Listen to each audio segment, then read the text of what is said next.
Swiss Cottage Museum and Gardens opened in 1943 and has been restored to its Victorian-era grandeur. There's a big event coming up to support the museum. Tinker's Executive Director Samantha Hochmann is with us to tell us more about that. Thanks so much for joining us this afternoon, Samantha. Yeah, thank you for having me. Can we talk a little bit about the history of Tinker? For someone who's never, I think most Rockford residents have heard about Tinker Swiss Cottage, but not everyone's been there. Sure. You know, nobody ever tours their own hometown, right? Sure. We are a Victorian house museum built in 1865 by Robert Tinker. He was a huge, prolific businessman in Rockford, helped start up a lot of industries, including the Park District, Mississippi Gardens.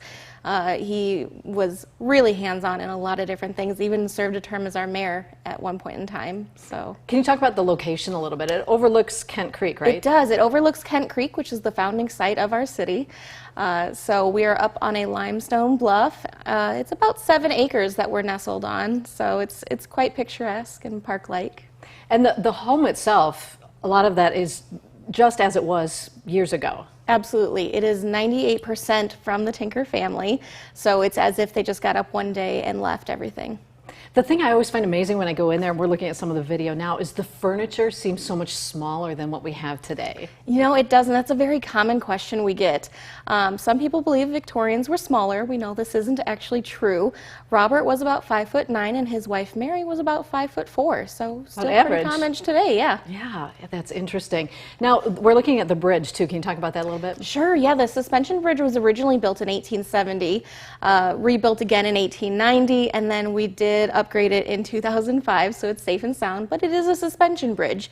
So it walks over Kent Creek and connects the north side with the south side of our property. That's great. And also on the property, you've added the barn or restored the barn, is that right? Yes, so originally Robert built the barn in 1870. It did burn down in 1958, but it was rebuilt in the late 90s. And when classes come to visit, that's a space you also use? Yes, so we do field trips, we do murder mystery nights, paranormal tours, we do all sorts of things.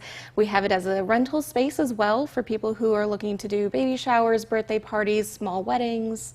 So it's a lot of fun. It's such a unique property, absolutely unique. And I would imagine that keeping up with a home that is that old is costly.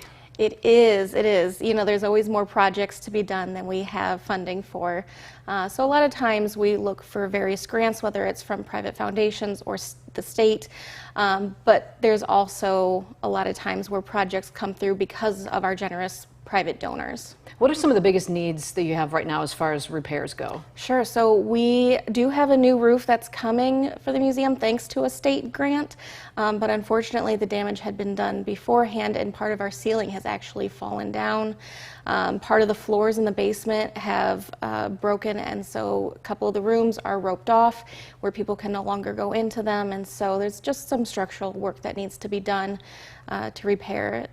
Well, and you did get a grant for that, but I understand you do have an important fundraiser coming up. We do. Our fundraiser is coming up next Saturday, September 17th. It's from 3 to 5, so it's a very brief event. We've got great guest speakers coming out. It is going to be sponsored by the Office of Representative West, as well as Abbey Past Eliminators. We also have a dessert table sponsored by Nothing But Cakes, as well as pizza from Lino's. There's going to be first floor tours of the house, so it's going to be a lot of fun.